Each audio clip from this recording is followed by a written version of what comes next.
All right. Good morning, everybody. Welcome to the coffee run. Here we are on a Monday.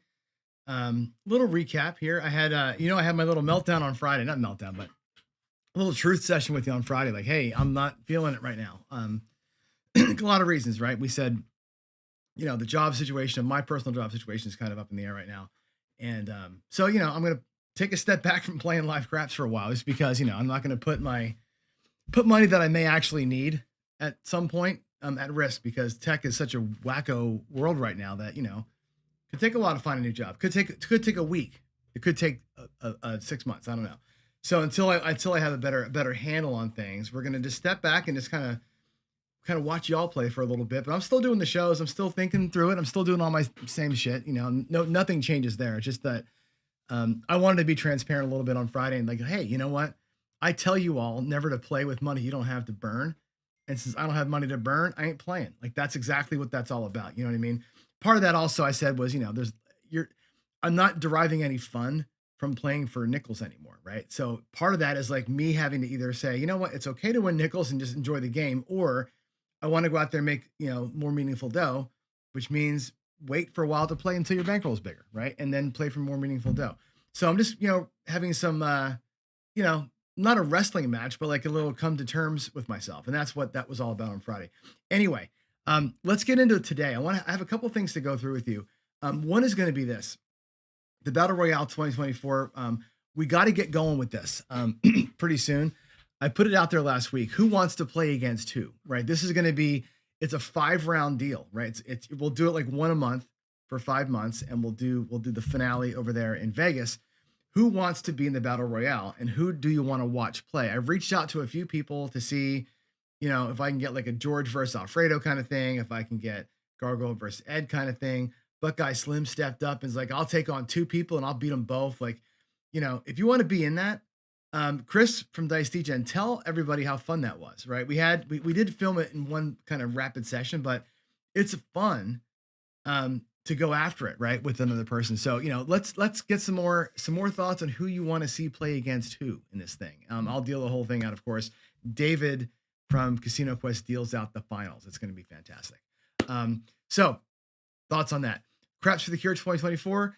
I'm going to be in Vegas, I think, next week for a couple days. I'm going to go talk to David at Casino Quest. I'm going to try and talk to the casino hosts, the casino marketing people rather, at the casino that we're targeting, and try and lock that in. I'd like to come back Monday following with an answer. And like, here's where it's going to be. I'd like to have that figured out. So I'm going to try and get out there like Tuesday, Wednesday, talk to David, lock that in, and talk to the casino, lock that in, and kind of be done with the whole thing. And then we'll know. So I'll let you know as soon as I know for sure. The tournament, the shooter tournament, I've been out unplugged on that because I was away. I had the cruise and I was kind of in and out for a week or so. So I've not been plugged in, but we're getting to it. We're getting down to like the final 4 of this thing. Like, we've gotten all the messes out of the way. We're down to the last couple of guys. So that's, keep that your eye on that. I'm going to try and simulcast or simulstream, have the guys who are doing it simulstream to here, so we get a bigger view on that. It's going to be pretty fun. So that's getting exciting. Now the points matter. Like, the way that thing changed was early on, how many rolls can you get, right? Now, when you're going head to head, it's how many rolls can you get, but also the quality of your rolls. So there's a metric that they've created in that tournament that tracks like how many box numbers you're getting, how many 6s and 8s you're hitting, if you hit the tall, whatever. So 2 guys could roll 14 and 15, and the 14 roller beats the 15 roller because of better quality of rolls. So it's different kind of pressure. So check that out. It's going to be cool. I'll let you know as we have schedules here. I probably am not dealing any of those final matches, but I'll let you know. Degen dealt one of them, which was great. Let's see who else we have here. Ed Robinson, talked to y'all about this the other day, about keeping Ed in your thoughts, right? Keeping Ed's family front and center. So every day I'm going to ask for it here. I'm going to ask that you do this in all the other people's chats too. When you're watching somebody live, just give a quick hands together. Prayers for Ed Robinson and his family. They're dealing with probably the worst possible thing you could deal with. So let's keep them front and center. And if you are the praying type, put them together for those two. Okay, for Ed and his wife and their whole family over there. So again, my heart bleeds for them. I don't even know what emotion. Excuse me. I don't even know what emotions to have. Like it's just such a what we're in a world none of us can relate to that really. So just keep them front and center. Daily paycheck, time to switch it up a little bit. I've been playing this strategy called the 2100 salute. Excuse me. I don't know what's going on my throat here. I've been playing the 2100 salute now for about a month, and it's worked well. We've done well with it. Actually, not a month. We had played it for 8 days, I guess. Feels like a month. It's a 2-hit deal, right? We're just going in for 2 hits and out, 2 hits and out. Super simple. Super simple. Which is good. It optimizes for time. You know me, I don't like wasting rolls. I don't like seeing more than 5-6 rolls if I don't have to get. If I'm doing paycheck, I want in and the hell out of there. Either that, or I want a grind that's going to guarantee me 10%. Right? It's one or the other. It's either going to be the Molly or the Dolly, or a straight up don't that just sits there and waits for the 10%, 20% to happen, and we're done. That can take 100 rolls. We've seen it in the earlier sessions. Days where I've spent 100 rolls trying to win $100, right? Versus 2 rolls to win the paycheck, right? So you've got to think about what way do you want to go down, right? You want to go down big and quick, or do you want to go up big and quick? So I'm considering different ways of playing. We're probably going to switch it up this week coming up. We won enough today to make our next buy-in is now, I think, $5,500. And our goal is $1,100. So we've upped the ante. Right now we're at another level up. So as we win more money, the buy-ins get bigger. At some point, we're buying in for 10 grand and looking to win 2 every day. So we need to think about ways that are relatively safe, but also relatively powerful to get us in and get us out, right? And use the bankroll to its fullest. So think about that as we go through what ways might work better. We might be getting this more on crossplay and taking 4 or 5 hits versus 2. I don't know. Let's think through what y'all like. PCs in front of your comments if you have any, though. I would appreciate that. This week, I'm going to get into some pressing patterns. I was thinking about this last week. Like what's next for like the Gambling 101 series. This is going to be kind of part of that. I may come back and redo these lectures in a couple of weeks, but I'm trying to get my brain right in terms of order of messaging. And we've talked a little bit about like the ways to play craps. Like what are the only ways you can play craps, right? And some of those ways are, starting low, building up, starting in the middle and just sitting there and collecting like on a just rhythm collect, or starting high and regressing down, right? There's pros and cons to all those ways of playing. What I want to talk about this week is once you're at a point where you've got your money off the table for the most part, or when you say to yourself, I am now ready to hit the gas. How do you play when you're ready to hit the gas? And again, I want to preface all these lectures this week with that. These are ways to play when you're ready to hit the gas. For some of you, that may be right out of the gate. I know people who just go across, hit the gas from roll 1. Some people regress and then hit the gas. These are going to be ways to play when you're ready to hit the gas. And I want to talk about the 4 and 10, the 5 and 9, the 6 and 8, the sisters, as they play with each other in ways you can approach the game by how you play the sisters, by how you play those different numbers, because they all have similar rhythms to them, like the 4 and 10 do, the 5 and 9 do, the 6 and 8 do. And I think the way we attack those numbers is the kind of the this is the wrong word to use, but the secret sauce. Like it's the way that you devise your own way to play. When I talk about strategy building, at the end of when you're ready to go hard, the way you want to press is your strategy, right? Like once you get even and how you want to go is up to you. These are ways that you can decide to go. And I just want to give you some thoughts on that. So Greg says, hit the gas, hit the wind goal, right? Hit the gas in your car, get out of there, right? But you know what? There's something to be said for, hitting your win goal and having a little bit of excess and taking the excess $75 or whatever it is and going. Some people's entire life is built around a regression. Like, let's go out there, 220 inside, get the $70, go 64 across and rock. Like some people that they're driven by this regress and go hard. Well, I want to give you ways to think about playing hard. And that's what this is all about. This is about playing hard, but from a position of safety. Let's go. All right. All right. Moving ahead. The daily paycheck for May, I didn't update the number on the top. May profit and loss is 32.88. So far, we've played 3 times in May. We've won each time about $1,000. We're doing good. You know it's coming, right? You know that we're going to take a $5,000 whack one of these days. So I'm just kind of waiting for it to happen. Like we've dodged a bullet enough times. Today I dodged it by I think 1 or 2 rolls. It's going to happen. We're going to get aced out soon enough. But for now, let's enjoy the ride that we're on, and let's find ways to do it. Do we want to keep on as the bankroll builds? Do you want to keep on having bigger bets? Like, do you want to go from $5,500 buy-in? Is that a $3,200 across bet? And is it a regression? Is it a 2-hit regression? Is that what that becomes for us? I don't know, but we got to think about it.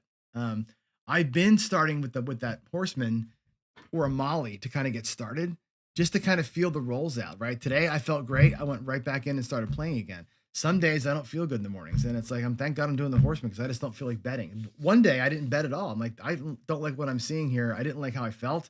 I just never played.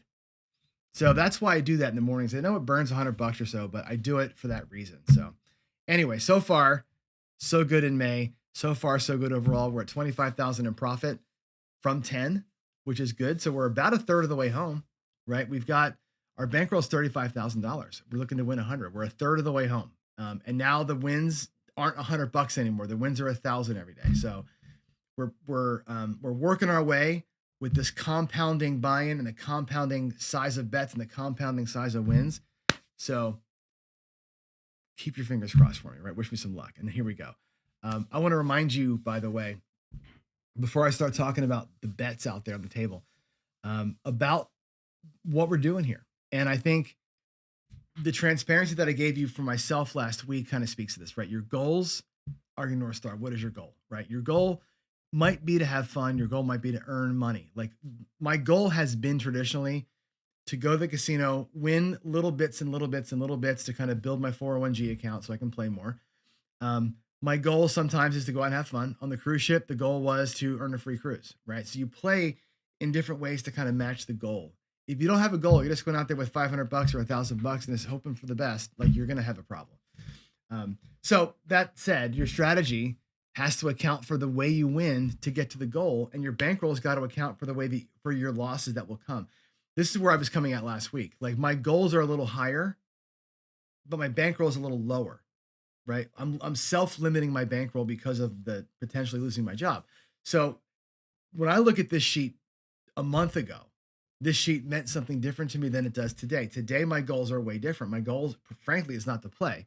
But that's because my bankroll doesn't account for my loss. I can't really take any loss right now. I don't want to take loss because I want to preserve the money, right, in case we need it. So I think when you look at this kind of outline over your core gambling principles, you got to weigh it all in, right? And so what is your goal? How are you going to play to achieve that goal? What does your bankroll have to say about how long you can last? And if your bankroll says you can't last, you can't play. That's what you have to do. Your mindset connects all that together. You got to be disciplined about saying, I'm just not going to do it. Right? Or if I'm doing it, I'm going to do it like right here, super tiny, right? That's discipline. And I think the discipline is an important piece of this whole puzzle. So, and again, success brings it all together, right? Connect all that stuff. The knowledge of the game, which I'm going to give you more of all the time, theory, logic, understanding how probabilities work, all that stuff matters in a big, big way. So, with a lot said, let's go to the table. I want to talk to you about the 4 and 10. Let me switch microphones and switch to the table view, actually. And give me a second here to turn the light on behind me and switch the microphone over. And let's see if I click this button. Let's see. Button. You should hear me still. And if I go over here to the table with the screen, you should see my table. Let's see. That should be the wrong one. Table with. There we go. That's better. That's the one I wanted. Okay, let's chat about the 4 and 10. And I think the first thing that I want to talk with you about with the 4 and 10 is this knowledge of how they work, right? First things first, right? Understand the VIGs on these things. And I think that's a misunderstood aspect of it. And I talked about this last week or so. And I want to reiterate the way the VIGs work on these things. And it's important to really see and understand whether you're getting your VIG as a prepay or whether your VIG is an auto buy, okay? The VIG on the 4 and 10 is a way for you to get paid true odds. And for the right to do that, you got to get you got to pay some commission. So let's take a simple example, a $25 10. I'll do the very smallest example that I can do, or the easiest one I can do to make it make sense. Okay. Actually, let's do a $100 10. We'll do $100 is even easier. $100. Okay. By right, there are 1, 2, 3 ways to roll a 10. I'll put those in white actually. 1, 2, 3 ways to roll a 10. And there are 6 ways to get beat on the don't pass. 1, 2, 3, 4, 5, 6 ways to lose the 10. 3 ways to win, 6 ways to lose. Okay. Looks like you're a 2-to-1 underdog there, which you are. Okay. Effectively speaking, though, we'll talk about probabilities in a minute. It's a little different than that, but you're a 2-to-1 dog here, right? You should get paid. Proper odds should pay you 2-to-1. You should get paid $200 for that 10. Of course you don't, right? The casino wouldn't make any money if they paid you straight up. So the vig on that is 5%. For the right to get paid 2-to-1, you've got to pay 5% of that bet, right? A nickel. So you're getting paid $195, not $200 as a net payment, but you're paying this vig. Now, some casinos will make you pay that vig as you place the bet, and they'll keep it forever, which sucks. That's called pre-buying the vig or prepaying the vig. Atlantic City does this. My local casinos do this. The cruise ship did this. That's a big deal. Why is that a big deal? And I want you to understand this again. You're going to lose this bet how many times? You're going to lose it 6 times, okay? If you're prepaying the vig, that means you're guaranteed to lose $105. You're going to lose that $5 6 times. You're going to lose $30 over the course of those bets if they resolve correctly. Right now, yeah, you're going to win. You're going to win the $200 3 times, which is awesome, right? That's great. You're going to win $200 3 times. You're going to lose though, or give up $30 in vigs, which is not great. If you're playing at a place like the Strip or in most places in Vegas where this is paid on the win, what's going to happen is this. You're going to lose that bet 1, 2, 3, 4, 5, 6 times, right? But you're only getting paid, you're only paying the vig when you win. So here, when you win the 3 times, you're going to win 200 and pay $5. You're going to win 200 and pay $5. You're going to win 200 and pay $5. And the difference here is $15, right? When you're auto buying, the casinos that allow that, you're only paying $15 in vig versus the casinos that take the vig up front and never give it back. You're giving them $30. Doesn't seem like a lot. Even at the black chip level, what's $15? I'm winning 200, what's 15? Well, guess what? Over time, that adds up big time. So you got to understand, A, how the VIGs work, and B, how much they can impact you. Generally speaking, it's $1 for every $20. So you go to a $20 10, you would say buy the 10, they'll put a buy lammer on it, and it's going to cost you $1, either in front or in the end, okay? Normally, this is rounded up, okay? So some places will let you go as high as $35 before they take the second dollar. Like until you get to 40, you don't pay $2. If that's the case, take as much as you can. Like bet it as high, go to the 35 if you can afford it, because 35 for $1 is a whole lot different than 20 for $1.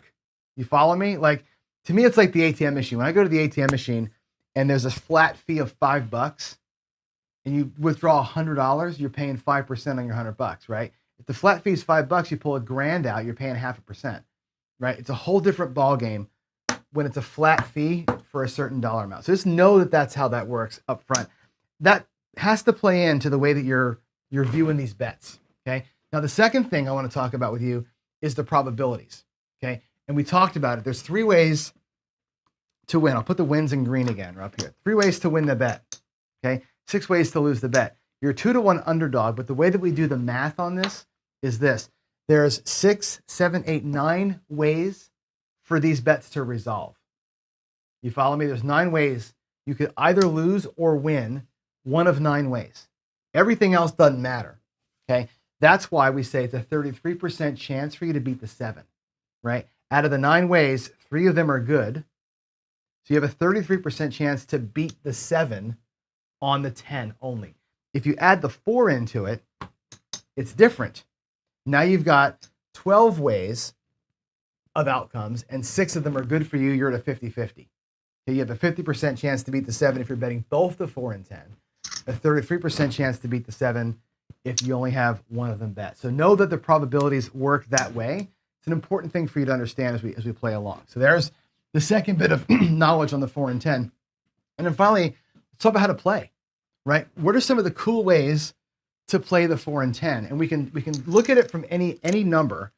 And I like to say this if I can. Like, I like to get meaningful wins. If I move the puck up here, I like meaningful wins if we can find them.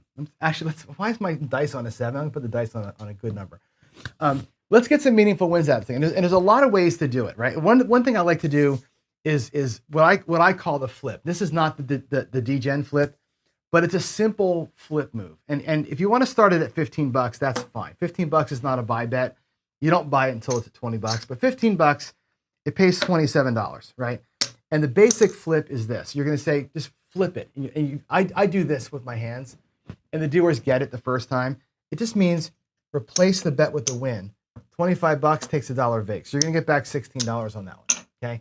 And when that wins, it's going to pay $50. Again, you're going to pay your $1 vig, right? 50 for 1 essentially, and flip it. Put the win on the bet, take the bet back. Every time you do that, you're getting back your bet.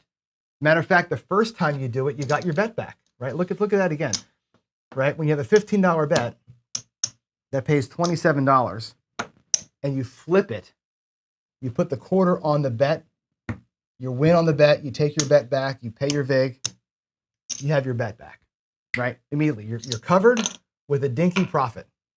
Hooray for you. Matter of fact, I'd probably take that and go the hard way with it and just call myself even in most cases. Now, when this wins $50, flip it. Take the bet back, put the win on the thing, go back to your rack. When this wins, it pays $100. Take the bet back, put the win on the number, and off you go. You got to pay vig the whole time, of course, right? But every time you're doing that, if you get a miracle, it pays 2. Flip it. Just keep replacing the bet with the win. Super easy way to play the 4 and 10. It's a no-brainer.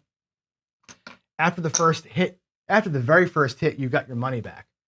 All of this here is gravy. So hit 2, 3, 4, it's gravy, no risk.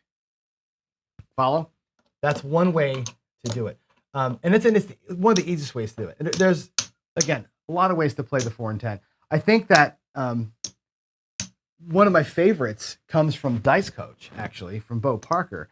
And I think he calls it what does he call it? I forget what he calls it. Anyway, it's basically a 2-to-1 type of thing, right? So you got $10 on the 10. It works better, frankly, at a higher level. Let's do 20. But I'll start at 10. 10 is fine. 10 here, 5 here on the hard 10. So you have twice the bet here versus what's on the hard ways.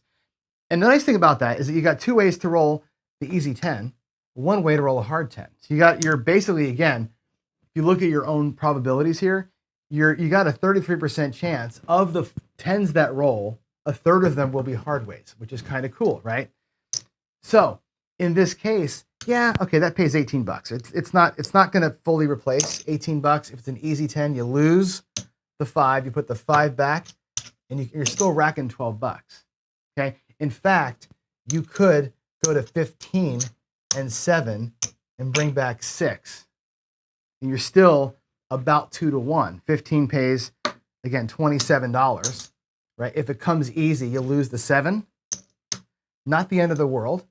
You can take, again, the 7 can go back. You can rack the quarter, and you're out of the hand. You've got all your money back with that quarter, or you can run this up to 25 and 10 and keeping that ratio 2-to-1 there as you go. It works really cool at bigger levels, right? You can get to, like, for example, I like this when you get to $15 here and $35. I think it's 15 and 35, right? Because 35 is great. 35 pays 40. Check this one out, right? When you're combining 35 pays 40, obviously 15 is there. If you get an easy 10, right? The 35, hold on a second. I got that wrong. It's 20. Yeah, 20. I wanted, hold on. Did I get this wrong? 30. I think it's 30. My bad. I'm doing the math wrong here. because you're going to lose this here and you're going to win. Hold on a second. Why am I so messed up over here on the math? 20. Sorry. Geez, Alou. 20 and 15 is cool because 20 pays, that's right, 20 pays 40. My brain this morning. 20 pays 40. You lose this. You put the 15 back and it's a quarter, right? That's a nice little level. 20 and 15 is a cool level. You combine the hard ways with the easy ways, and you can concoct ways to grab, meaningful money, like a green chip from this play. That's kind of a cool thing, right? 25 for one's cool. And frankly, when you get even bigger levels in here, and again, if you get this up to, kind of a 75 here and a 50 here, look where you're at here in this case, right? Because 75 obviously pays, if it's a hard 10, right? You'll get 150 up here, and this is going to pay 350. Guess what you pulled back? That's a nickel, folks. That's 400, 500 bucks if a hard 10 rolls at this level. So as you're pressing these things up, consider, I think, on the 4 and 10, adding the hard way as part of your press, because it's only a 1/3 give up. And I think when you can combine those two bets, instead of just hammering the number, keep increasing the bet in here as you go. That impact of that win right there is huge, right? 75 and 50 is a great level if you can get your bets there, which is kind of cool. I actually did this on the cruise ship and hit it.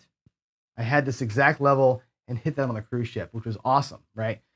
Because again, you don't need a lot of juice to get there. One win at the $75 level gets you all the bets you need. That's one way of doing that. Now, of course, there's the full dice degenerate way of doing the 4 and 10, right? Which is a $35 10, which is cool because it pays 75 bucks, right? It pays 70 bucks. 35 pays 70, which is great. If you take that and look at what you've got, you take a nickel from here, that's 100 bucks. You make the bet 100, and there's your $5 vig for that 100, and you're already there, right? Now, what you do from here is up to you. When you're at a $100 10, right, it's going to pay 200, right? What Chris does is he collects the 200. The next time it hits, so hit number 3, it also pays 200. He drops 50 bucks and goes to 350 because 350 pays 7. And you're out of there with $1,000.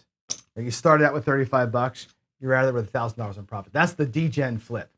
35 to 100, collect 2, go to 350, pull $1,000 off the table. That's a pretty cool way if you can get it to roll 4 times. But that's asking for a whole lot, right? But it's kind of a fun, like, again, pedal to the metal, kind of go after it sort of way. I also like to think about the 4 and 10 as a way to kind of change colors, right? So if you're going to be at 15 bucks and collecting on color change, I like that, right? So you're going to go, it pays $27, right? You can just collect a green chip, right? Like collect a new color. Great. Next time that it comes, it pays the $27 again. Now, change it out. And if you are fine with just that, that's cool. You can put the whole 15 bucks up there and make that a color change the next time through.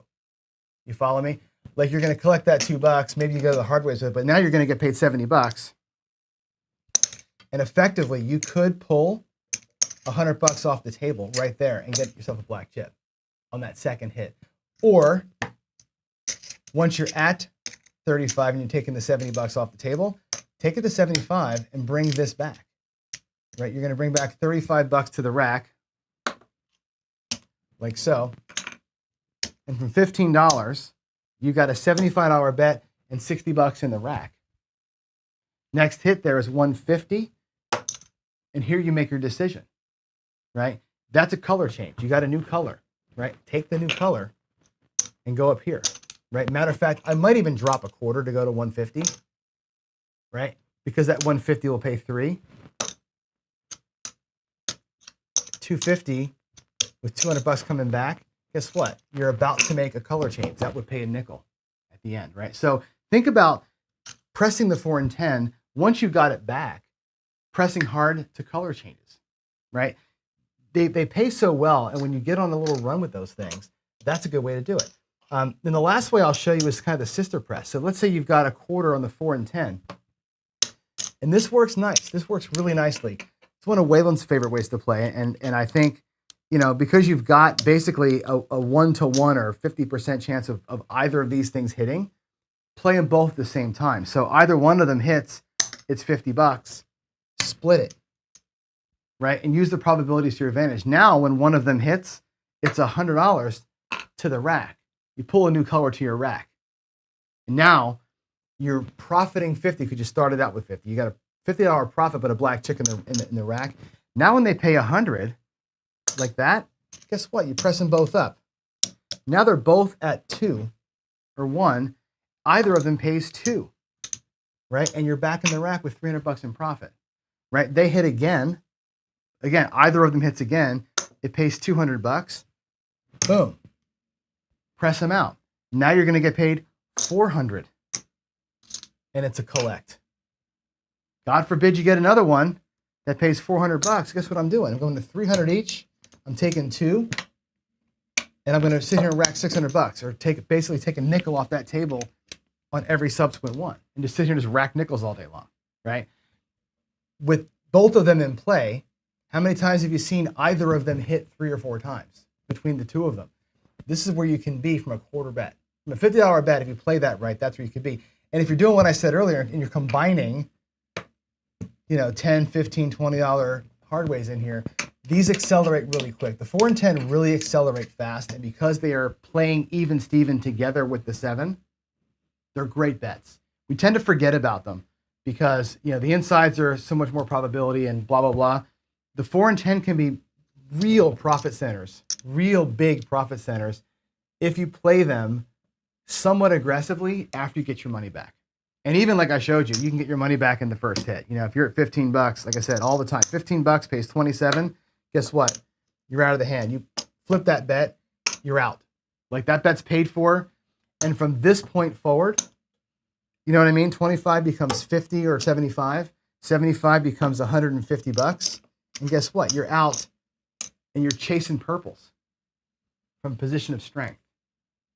So use the 4 and 10. I think the 4 and 10 are very powerful numbers. I've been lucky enough to have the 4 and 10s really kind of be the way that I've recovered, believe it or not. Not just being a profit center, but when I'm down, my tendency is to say, I'm going to avoid these two because I put my money to smart use. But sometimes when I've been down, the 4 and 10 are the way I get back because they do pay 2 to 1, and you can combine a 1/3 chance hard way in there and kind of rock the town. So that's I think a fun way to play. And the 4 and 10 is don't forget about them. I guess that's kind of what I'm getting at. Don't forget about the 4 and 10. Don't sleep on them. They're very, very powerful bets. And the sister press works. The simple flip works. The D-Gen complete crazy flip works. I like chasing color, right? Press to $50 so I can collect the black chip. Press the blacks to 250 so I can get a purple chip. I think if you do that stuff, they work pretty well. And in a ladder situation, also can work well. You think about, if you got the bankroll to do a ladder on the 4 and 10, check it out. I mean, watch how fast this thing can recover. Because of the 2 to 1 payment, the ladder works well. Ladders work best, by the way, on 50-50 bets, right? Ladders work great on the pass line. They work great on red-black roulette, right? Here the ladder works because basically it's a 50-50 bet. You got 2 bets going 6 ways to win, right? So if you lose them, put the loss, that sucks, right? You go out there for $50 and you lose that one. You're out there for $75 now, 1 level each. And then we win at 75, right? That's going to pay what? 75 pays 150. Guess what? 150. That's what you lost. And you can come down a level and guess what? You got all your losses back plus you're playing. You can go back. That's your money back. All your losses are recovered. Your money's back in the rack. At $50, it pays 100, and you're back down. And guess what? You're in profit. You can lose 3 times in a row, win 2 times in a row, and be up $100 and some. The ladder is strong on these two because they recover so freaking quick, right? It's the one ladder that I would say I'm more okay with that ladder than other ladders because A, it's less at risk, but B, the recovery is real. The recovery in the 4 and 10 in a ladder situation is actually pretty real when it works out for you. So there it is. There's my spiel on the 4 and 10. So let me come back over here and let's talk about it. Let's come back here. I got a few minutes to talk. Let me go to the questions and answers screen. And let's look at all your pretty faces. Let's take, ooh, that light is bright. The light makes my head shine. We don't want to see that, right? What kind of questions have we got? Any Q's in here? Any Q for questions? Looks like no. How about any PCs? Anybody saying PC, you're a dumbass? What do we say? Louis says, form a 4-team corporation. That I will love to do that. You're going to see in the next few weeks, by the way. Let me actually change my mics again. You will see in the next coming weeks, after this is over, when we get into Gambling 401, this idea of corporation play. I'm going to really talk more about corporation play. I think corporation play is where it's potentially at. And I think that a lot of people look at corporation play wrong. And so I'm going to be talking to some folks who I know do this, but to me, a corporation where you play the 3, 4, 5, or the 4, 5, and 6, and I play the 8, 9, and 10 is dumb. You can play that yourself, right? Corporation play, I think, attacks the table from different angles, right? You've got come betting and dolly betting and place betting and iron crossing and all these different ways to win. One of those people is going to go off. The others might tread water. And you take different cracks at it. I think that's where we're going to get. I'm going to play a lot of that coming up here. Yes, 100%, Louis. That's awesome. I will play with you at the lip or snow when you come out here. I just will not be a degen. That's going to be it. We did work out a corporation. Jen and I did we talked about this actually. I was going to play the outsides, right? The 4, 5, 9, and 10 this way. I was going to play the 4 and 10 hyper aggressive. I was going to play the 5 and 9 with the same bet and then 3-hit press on those things, while Jen was on the 6 and 8 working the sister press and the field, right? And she was going to work a different betting system than I was going to work. More aggressive outside, less aggressive inside. Basically, one person's job is to pay for the other person's failures, right? She has to make $60 or $80 so I can go $80 outside, and then I'm going to go. That's an interesting way to look at it. And again, the corporation in that respect, one person's paying for the other person's trials versus two people trying to win for different reasons. Definitely interesting ways to approach it, for sure. Let's see. Skill Luck says playing hard can bring you back to even soon. Don't overdo it. Playing hard gets you back even, and you'll see tomorrow on the 5 and 9 show. The 5 and 9, just like the 4 and 10. Like I devised these ways to play where the first hit, generally speaking, is kind of a waste. The 4 and 10, you can get your money back on hit 1. Other bets, you don't. You got to press once. The second hit gets you back, right? So you're taking a chance on the 5 and 9. You'll see tomorrow. Press it hard, get your money back, and then you're off to the races. Each of those numbers has a different characteristic. The 4 and 10 can get you out of the hand on the first hit. If you start at $50 or $25, the first hit is 50. You're going to take 25 to your rack and leave $50 out there. You're out of the hand on the first hit. The 4 and 10 pay for themselves right away. The 5, 9, 6, and 8 take a little bit to pay for themselves. The 6 and 8 suck. They're the worst bets out there as far as that goes. They do grind a lot, but they don't pay for themselves very quickly. The other bets pay for themselves super quick. So let's see. Albert, did I find a house? You know what? I did. We found what I think is I'll tell you the story. Maybe y'all can vote in chat. This will be fun. Jen knows the story. Let's have you vote. I found a great house. We were searching in Eastern Washington, so it's over the mountains from Seattle. It's a lot less populated. Like it's a town where everything is 10 minutes away. Like no matter where you're going, it's a straight shot. There's no traffic. It's no brainer. We found a house that's got this amazing view, the Cascade Mountains and the Wenatchee River. It checks every box. It's 5 bedrooms. It's got everything. The only thing wrong with the house is that there's no place for the craps table. Like it's perfect. I have a room about this size here, so I can use this table, or I can get a smaller 8-foot table, like a 8-foot table with a rail built, and it would work in the room where I would be, my studio room.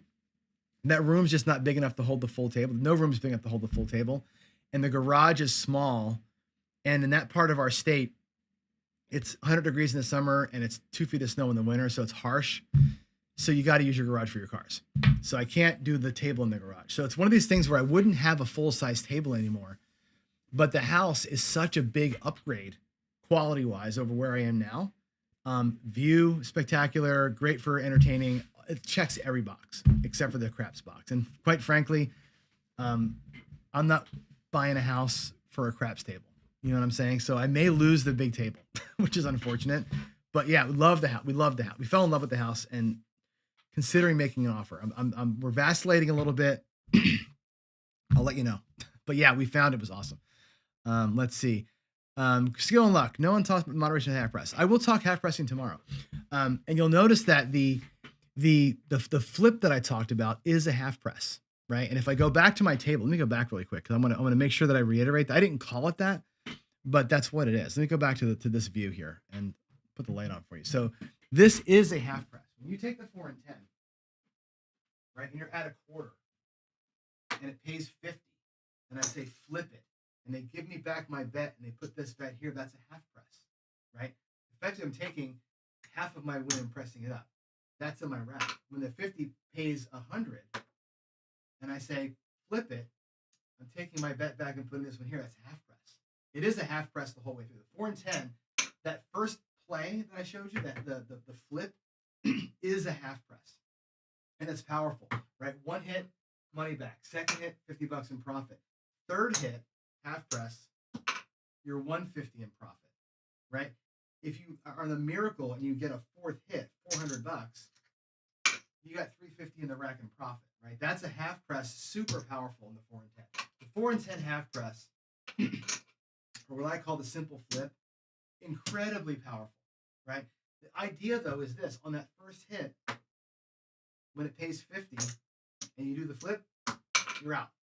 You're out of the hand. That bet is paid for right away. Paid for. Maybe that was profit, but that bet is paid for immediately. That's, I think, a very important thing. And so, yeah, the half press is good. The problem with the half press is that the half press takes a long time before it starts showing its colors, right? I love a half press like anybody else. Let's go back over here. I love a half press too. The problem with the half press, if you start out with a half press, it takes forever to get steam. When it builds up steam on a huge roll, it's great. One of the best ways to play. Early on, you almost tread water for too long before it gets going. I've had not great success with it until I'm deep into a roll. But yeah, it's great. Let's see. Louis says, talk to the Casino Quest and be their manager on the East Coast if they can open one there, if they expand. I think that they might expand at some point. They're big, right? They got this huge footprint, and their business model can work anywhere. I was talking to Dave and Alex about it. Like that business model works anywhere where there's a cluster of casinos. Any town, Colorado, East Coast, of course, Biloxi, wherever there's a cluster of casinos, people can come practice. And also their training system is the best in the world at all the games. They have the best dealer training system curriculum by far anywhere. So they can make that a mobile road show somehow or spread it out. They're onto something. I'm telling you, that's a company to watch. That's a company to watch for sure. All right, there we go. I think I'm out. It's 8:56. I got to go to work. With that said, y'all, thanks for listening. We'll do some more of this tomorrow. Tomorrow I'm going to jump to the 5 and 9, and I'll show you my favorite ways to play the 5 and 9. There's lots of interesting ways to do it. Half pressing, of course. There's the press to color, and there's the purple chase too. So 5 and 9 tomorrow, 6 and 8 Wednesday, and that's it. I will see you then. In the meantime, keep the Robinsons in your prayers, everybody. God bless all of you, and thanks. I'll see you tomorrow.